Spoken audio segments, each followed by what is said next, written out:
got an anonymous one that's come in on the app, which, I mean, if you do want to hold your hand up and admit to it, then it's fine. It's a really good question. Is sustainability sustainable? Is net zero achievable in the sports turf industry? Is a realistic approach better working within budgets? So, Andy, I'm sure sustainability, the fact that you're working for the FA is big on the agenda here. Have you got a view on that? Yeah. Is it say realistic? Is it sustainable to achieve net zero? I think a lot of it depends on where you are. So we have a much greater chance of achieving that here than what Carl does at Wembley, for instance. We have 330 acres of land there where we can plant hundreds, thousands of trees. Yeah. We can keep material on site, store it for years on end to reuse it in time. Carl can't do that at Wembley. He's in a concrete bowl in the middle of a city centre. So a lot of it's to do with that. But I suppose because we're both FA, we come under the same umbrella, we could trade off each other. So if he can't do it, we could do something else. But yeah, we've been, again, challenged with saving, I think, 30% water within the next 3 years or something. So that's a huge thing to try and achieve, but we will try our best to do that. Waste can easily be looked at and improved upon. Simple things like, not always ideal, but you get your liquids in 200 litre barrels, 1,000 litre barrels instead of 10 litre barrels. There's much less waste on that. As I say, the space we have here, we can recycle our own green waste, etc. It's not always popular because it looks unsightly and it smells, and we do have questions, as we had the conversation this morning, myself and Matt, that it's forever ongoing, not from us, from other people. Just finding the best way of doing it. But become net zero, I really don't know about that. I have to say that's a huge ask. Okay. Adam, your previous role was at Forest Green Rovers, only vegan football club. Nice to see you've managed to get the physique back now. You're not a vegan anymore. I cut down on my meat and I have no dairy. How do you feel now where you are at Harlequins? Have you taken anything from Forest Green Rovers, or are Forest Green Rovers really ahead of the curve? I think in some aspects Forest Green Rovers are. I think in some aspects, I don't know what's happening there now really. I don't have a great deal to do with them. I know that Nick's gone in doing a great job, and Nigel before did an excellent job. So, but yeah, I still look, although I'm not at Forest Green, I try and be as environmentally friendly as I can, as sustainable as I can. I have lots and lots of ideas.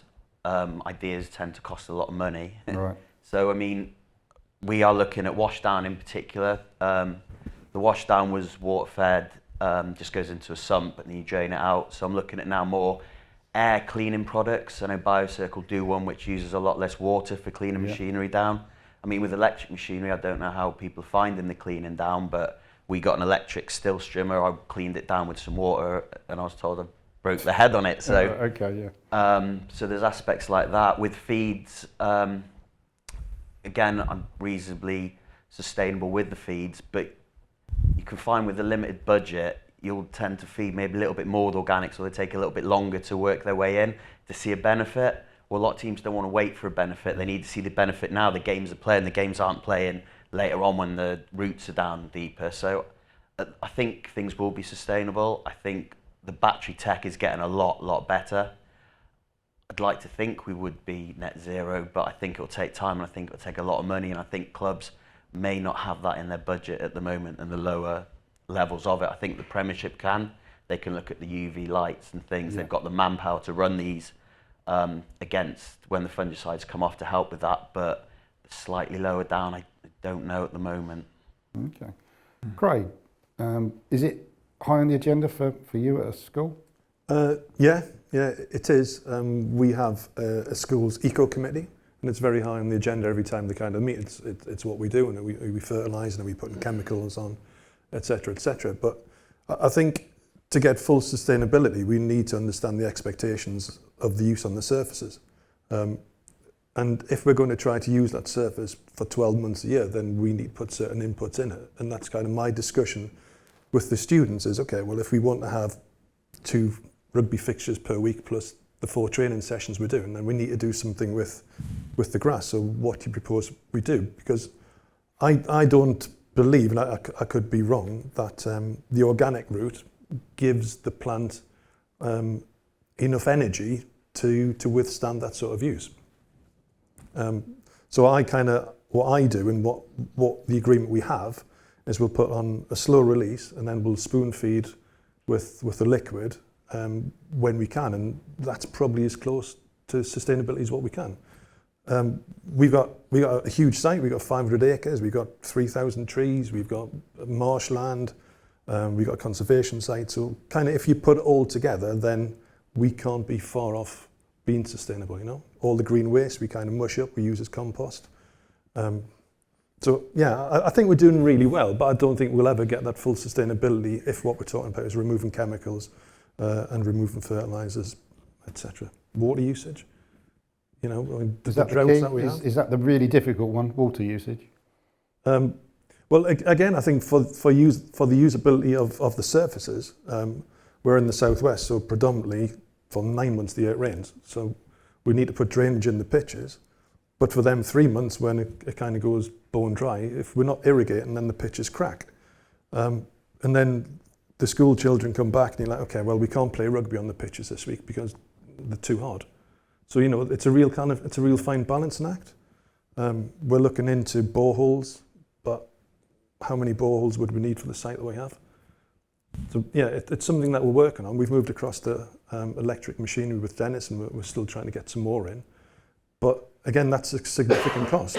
It's probably 2 or 3 times the price of a petrol machine. Yeah. So, you know, you need the backing of the headmaster. The headmaster's kind of challenged the school. He wants all electric vehicles, which is fine. Then you give them the cost of doing that, and it's like, okay, well, we'll have to do a rain check, and we'll convert as we go on. But yeah, it's so topical, isn't it? I don't know. Will we ever achieve it? You'd like to think so. I think it's upon us all to do as much as we can for our children. I imagine we've all got kind of kids, and it's what we should be doing, isn't it? Sam, I mean, I think golf seems to be very publicly involved in sustainability. Is it something that is important to your club, your members and you, or is it something that is just one of those things that is a bit of a PR bluster?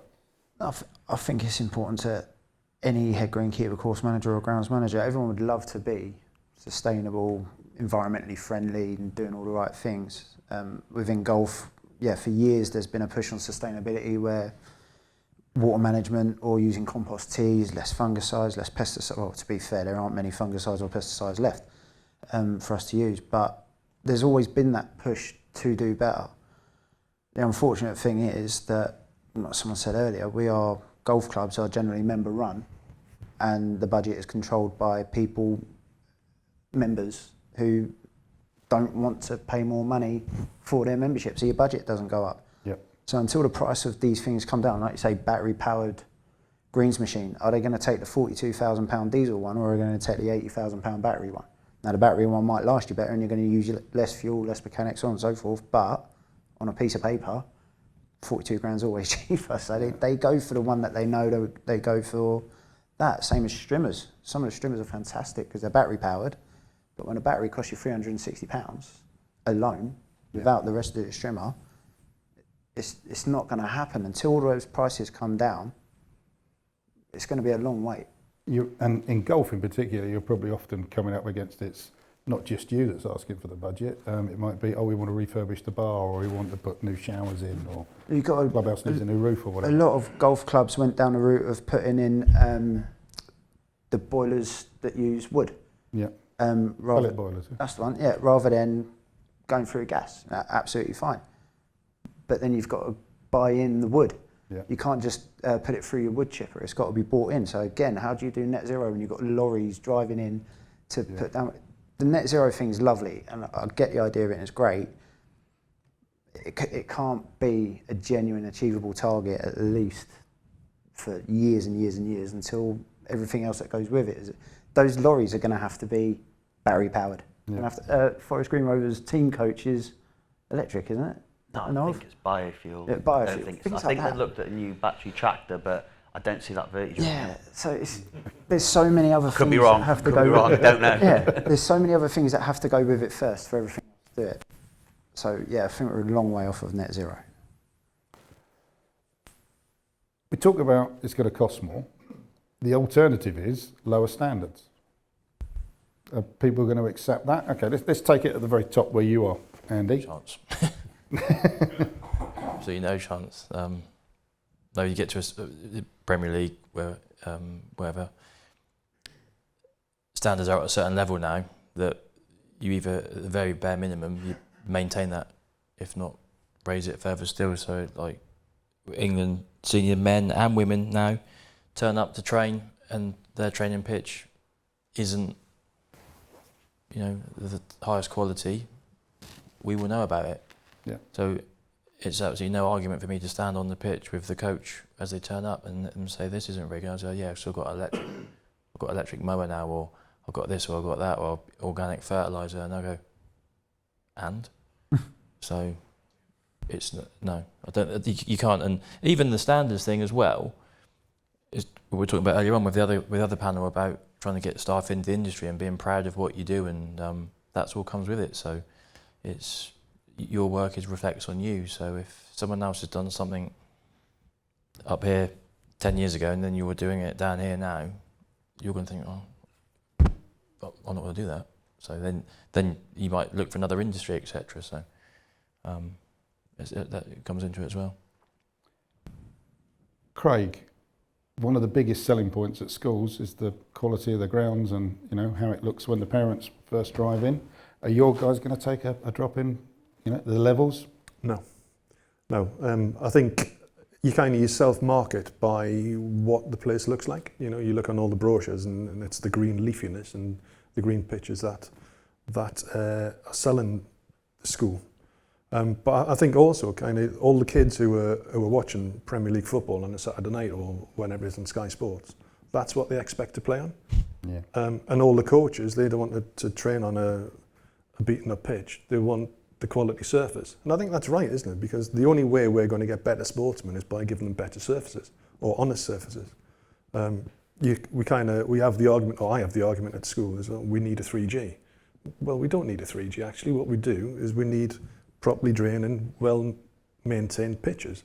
And then you need to understand what training you can do on these surfaces. No, the expectation is too high. And I think until the expectation comes down, whether that be golf, football, tennis, whatever it is until that expectation comes down, then I think we're in a never-ending cycle of continue to do what we do. I think no doubt the manufacturers, the fertiliser companies will kind of catch up and they'll give us some technology. But it's not there at the moment, is it? So I don't think we can expect to kind of to sit on our laurels or to go backwards for the next 5 years. I think we need to keep on doing what we can do, but to do it as ecologically as we can. I think that's upon us all, isn't it? Adam, Craig touched on technology there, fertilisers, but things like lighting and other mechanical processes. Can you see them having more of a role to play in helping us move towards that? So we have to use less chemicals, perhaps? Yeah, I think so. But I mean, lighting's brilliant, and they're doing more UV things, infrared things. Obviously, I've read lots of things online. But the only thing that's shot up in this country and everywhere in our households now is electric. Yeah. So you're paying out for these lights, and then you've then got to expect the club to pay X amount on top for this technology to run it. And unless they're making more money, I don't see where the money's coming from. Obviously, rugby's not like the Premier League. It doesn't have that vast amount of money and things to run on. So I think you've got, as well as getting it all in, you've got to be able to pay for it, maintain it.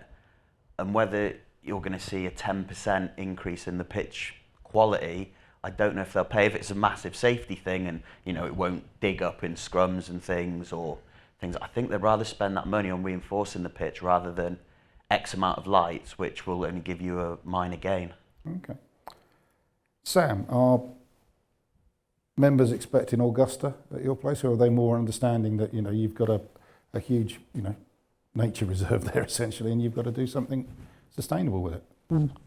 during summer they expect as good as it can possibly be, which is absolutely fine. We get that. The main issue with golf is winter golf. They expect to be able to play 365 days a year. Gore-Tex. Thanks for Gore-Tex for keeping everyone dry. The issues we mainly have are the removal of certain pesticides. So worm casting on greens is a major issue in the industry, especially if you're doing it on your fairway. So again, spending money to get rid of worm cast. Now people are having to buy power brushes which cost thousands and thousands of pounds to just clear the fairways so a mower can go over them, or so that people's trolleys don't get covered in mud. The amount of complaints that we've had over like the shoe cleaner being dirty because they've had to clean all their shoes off of getting mud on their shoes playing winter golf. So yeah, you've gone out in the rain. Yeah. I'm not entirely sure what you want. They don't seem to quite grasp the expectation levels do need to come down because we don't have the tools that we used to have, and the membership goes up every year, but they're getting less of a product, if you like. It is hard to explain. The expectations definitely do need to come down. Has anybody from the audience got anything they would like to add to that before I ask one of our kind of manufacturers to chip in? Where's Rob from Consolidate? Is he still in here? Could you hand the mic to Rob, please? I think, sorry to drop you in it, but I think your kind of strategy is healthy plant. Yeah? Yeah, very much so. I mean, I personally don't like the word sustainability. I think someone needs to find a new word. I think everything is sustainable. It all depends on what your budget is. Each individual business is different. I think, obviously, even going more eco-friendly, I think is better than the word sustainability. The likes of, shall we say, the RNA talking about sustainability, and yet I see them turning around and saying golf courses need to put down 150, 180 tonnes worth of sand per year on their greens, and I'm thinking, well, how's that sustainable? Well, that's a finite, source. So again, they're a little bit, hypocritical of what they're doing.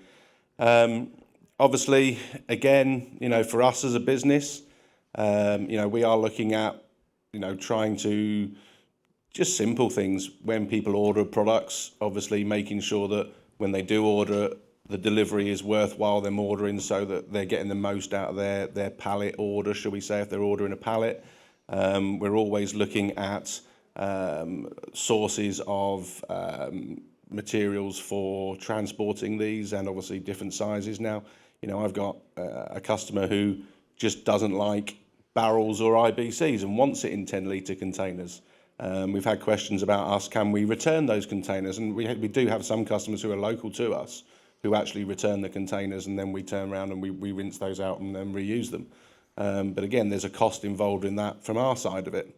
Again, there's the plastics cost and everything else of that. So we're always looking at ways that we can do things better in that respect. But I think as an industry, I think sustainability is actually a word we potentially need to get away from, because it means everything, it's different for different people. I personally don't like it.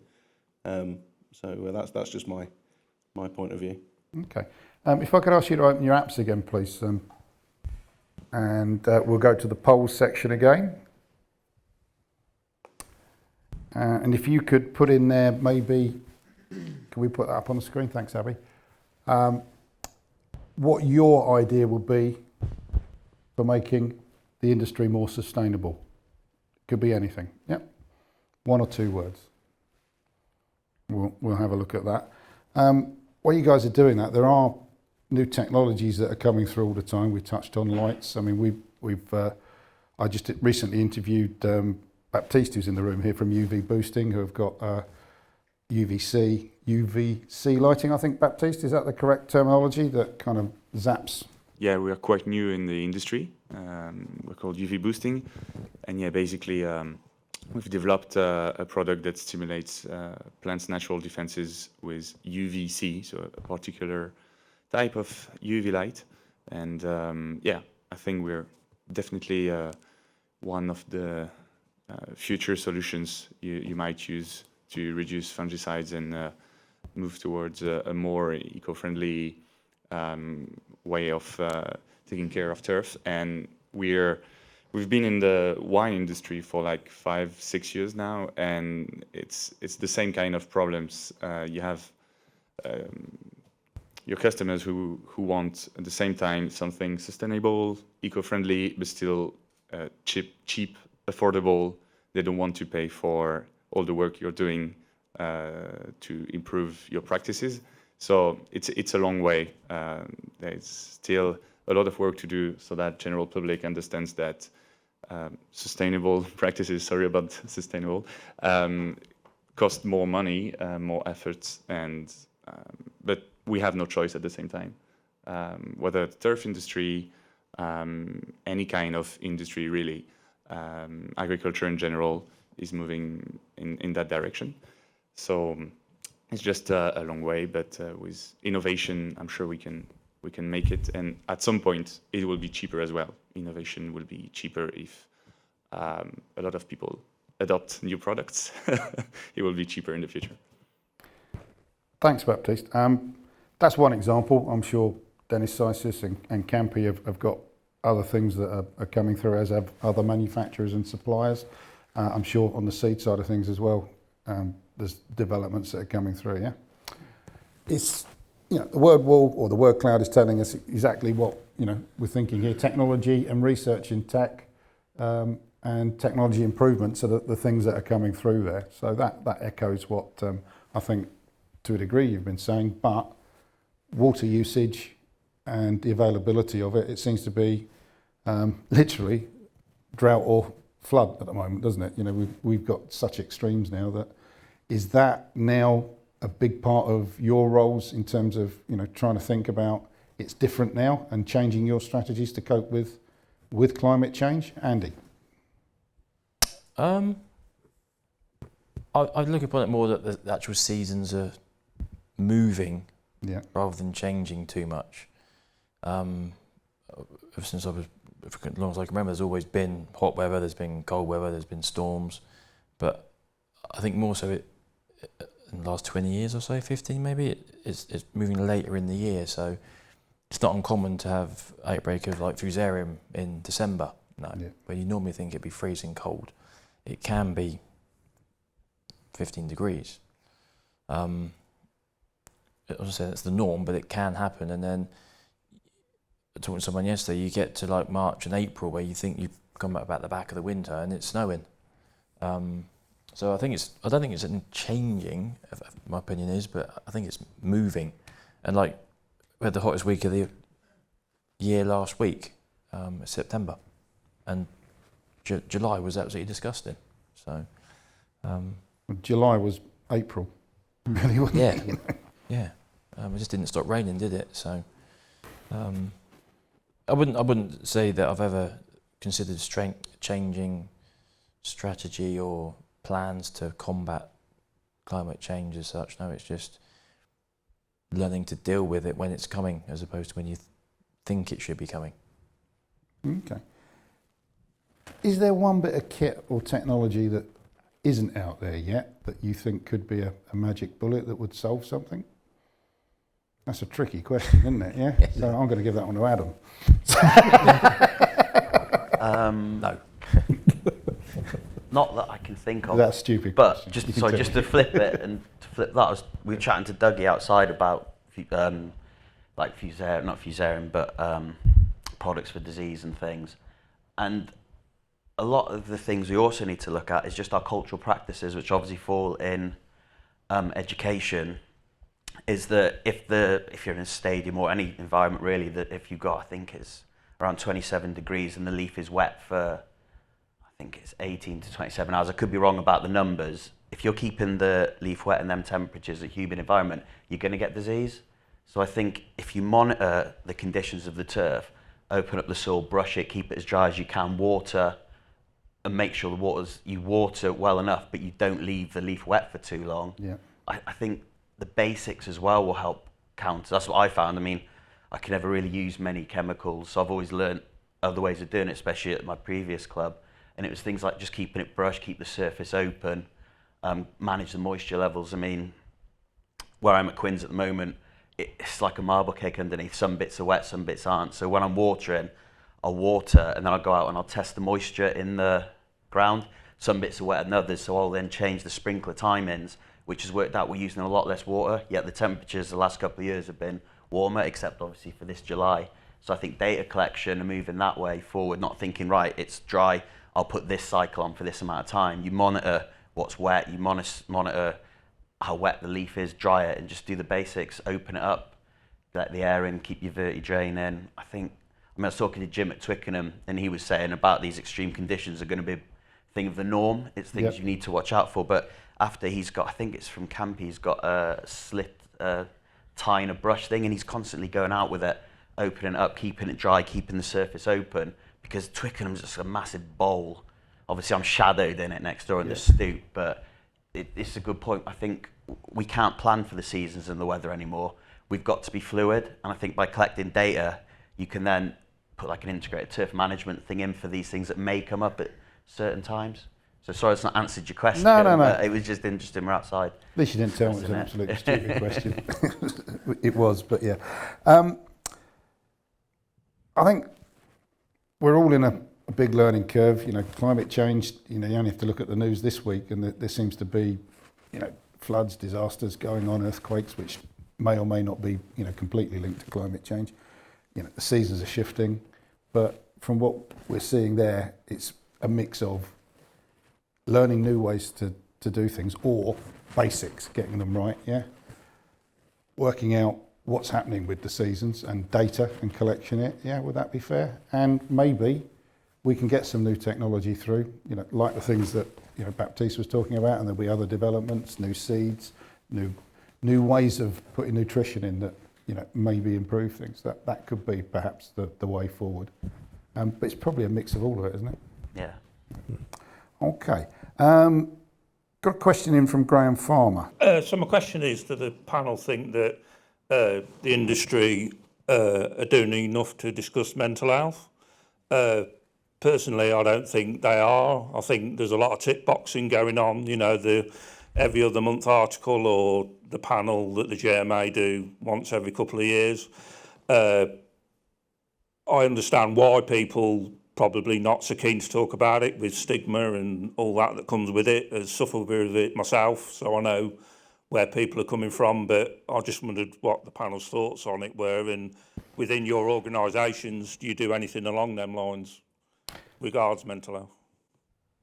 Andy, I know Carl has been at the forefront of this at the FA, and obviously you work closely with Carl. Do you want to start us off on that one? Yeah, my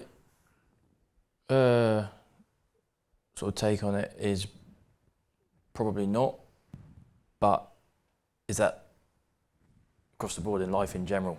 Is it not just like an industry thing? Within our industry, it's probably even harder because historically it's always been a male industry. You work outside in all weather conditions, so you're expected to be big and tough, because I can take when it's cold and wet, and the mental side of it's obviously complete opposite to that. So life in general, it's more to the forefront than it ever has been. But you are right, Graham. I do believe as well a lot of it is just tick boxing to say we're going to do this or do that. And we do something at the FA with a group of called the Mental Health Ambassadors, and do sort of events just on lunchtimes and stuff for people to come to, say what they want to, and if they do or don't. But that's the hard bit of, if someone does want some help, where do they go, how do they do it, who do they speak to? And I think that's the hardest bit for someone like yourself that has been through it, and Carl that has, to actually bring yourself to say it and deal with it. And as I say, we do that at the FA with that group of ambassadors, but as an industry, I wouldn't know who might be responsible for that. Would it be GMA bigger to provide something? Well, you would think they would have a. What's the word I'm looking for? You would think they would have a care of duty to their members. Yes. If you kind of get what I'm saying. Yes, definitely, yeah. Because otherwise it's down to the individual employer of that person. Yeah, so that led on to my second question, you know, as you've touched on there, as like your own individual organisations, is it brought up, is it, you know, is it discussed? Like you said there, you know, I'm under no illusions that a lot of people don't like to talk about it as individually, and it takes a lot for an individual to do that. I mean, I'll sit and talk about it all day long myself because I think that it'll help someone else. 100%. But yeah, I can understand what you're saying. Well, obviously, it's something that's important at the FA. I mean, that's well noted. Craig, talk about your place, and maybe you can talk about the education sector in general. Do you think you've got a grasp on that? So within the school, very similar. We have mental health ambassadors and a mental health committee, which meet 3 times per term, and they do similar things that they put on different events to highlight mental health and try to support people. I have had a number of my employees kind of really suffer from bad mental health, and I've had calls in the middle of the night with people suicidal, etc., which is quite difficult to deal with. But I think certainly all I could do at the time was kind of try to steer people in the right direction for help. And kind of I spoke to my employer and I said, well, I don't really think I have that available information for me to help these guys. So we've taken that on board, and now we have a number of mental health first aiders. We had an external company come in. So I think now all the senior management are all mental health first aiders. We have the committee who meet, and the ambassadors, we meet once per term. And certainly within our team, I encourage openness, and I encourage open discussions, and it's fine not to be all right. And I think that's pretty much how it is through the school. Certainly on the SLT that I sit at, we have a 5 or 10 minute kind of discussion about everybody's teams and who's suffering and people who we can kind of flag up, and then it's all upon us to check in with them. But then also we have a couple of minutes kind of checking in on everybody else, you know, within the team, which I think it's really quite important. But within the industry, I don't know what the industry can do really, other than perhaps do something in the publications or provide phone numbers or support packages, which, you know, if you are suffering, you've got somewhere to go. Because if you're in turmoil, it's what you're going to do. Do you know what I mean? That's what we need to get across.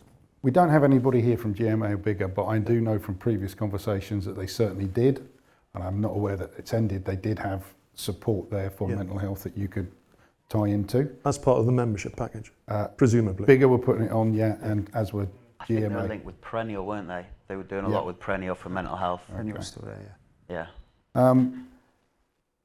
I was going to ask you, Adam, you know, rugby's rough and tough, and, you know, it's a man's game, and, you know, all of those things And women. that you shouldn't say. No, it's everyone's game. But I'm Rugby's one of turning the into sports, Graham any Souness, shape, all any right? size, anyone can play it.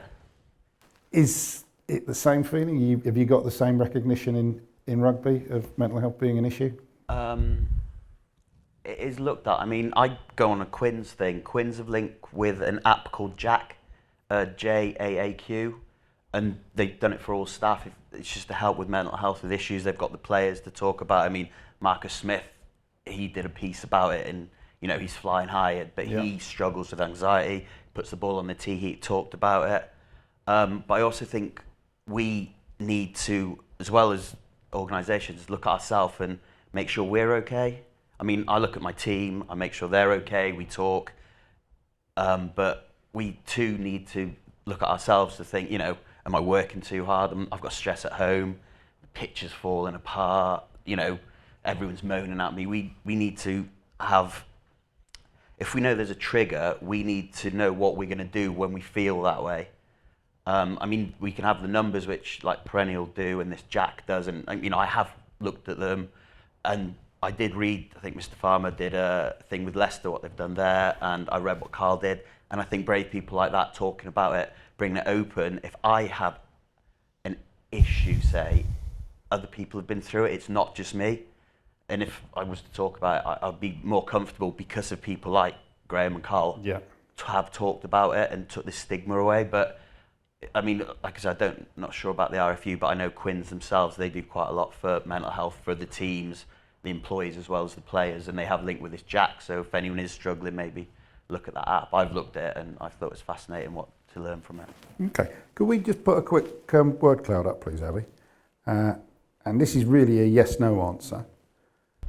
Do you think it is the industry's bodies, i.e. GMA and bigger, responsibility to take this challenge on in terms of mental health and have, ownership of it? Yes or no? That's all I want from that one.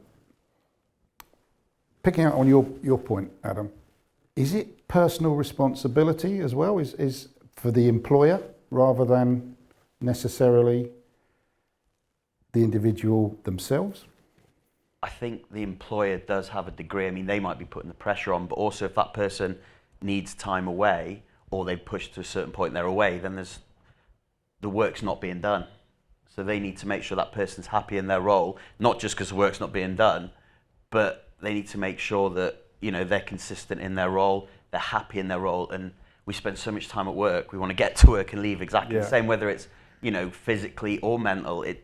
There's such a big thing on using machinery, and there's so many people say you can't have this many vibrations, or you can only have this time on a mower, or such and such, but they never say really that.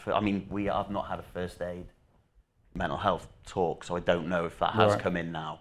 But yeah, I think the employer needs to, because it's a business and they're responsible for those people. I'm responsible for my staff, and I want them to come in and leave as they came in happy, or at least with all their limbs, mental, physical, everything, because no one wants anyone that's struggling, and no one wants to find out that when someone tried to talk to them, you weren't listening. So I think you just need to be open, but maybe there could be a bit more courses for staff or turf managers, just to know if there are trigger points. I know mine, and I look very hard to work on things like that, but I don't know the other people's. They'll be completely different, because not everyone is moulded in the same, and I don't think mental health is, it's not a one quick fix for everyone. It's a broad thing that I think, needs exploring a bit more, and I think business as well as governing bodies and people themselves need to look into. Okay. Craig, yeah? I think it's really difficult for employees to act if they don't know what's going on. So I think it's upon us, if we are suffering, to kind of put your hand up and say something's not quite right here. I'm suffering, because I don't think it's right to blame the employer. Certainly, as managers, we can look for trigger points. We can look for signs, and as a trained mental health first aider, you get these triggers which you can kind of spot. And I think that's fine. And then it is your duty to then act upon that and make sure that the person is fine and they're okay and they're getting the right support and treatment, and you signpost them in the right direction. But I think it's upon us as well. Do you mean, if you are struggling, then I think you've got to kind of put your hand up and say, whoa, something's not quite right. You're putting too much pressure on me, or, Sam, we were talking earlier, and you've moved down to the West Country or Somerset, and I think you mentioned our work-life balance is so much better. Was that a conscious part of the move and a reason for it, or not? It was part of it, definitely. I've got 2 young girls, married, and life sort of takes over. When you're working in London or Surrey, that area seems to be 100 mile an hour all the time. And when I moved to Somerset, I still had that mindset when I started work. And you've got an 8-hour day, and I'm trying to get 11 hours out of them. And they all sort of sit back, and they all go at 50 mile an hour, and you're like climbing up the walls. Right, I want to do stuff, but everything does get done. And it took me a good 9 months. I'm not going to lie, it took me a summer and a winter to get used to what was going on.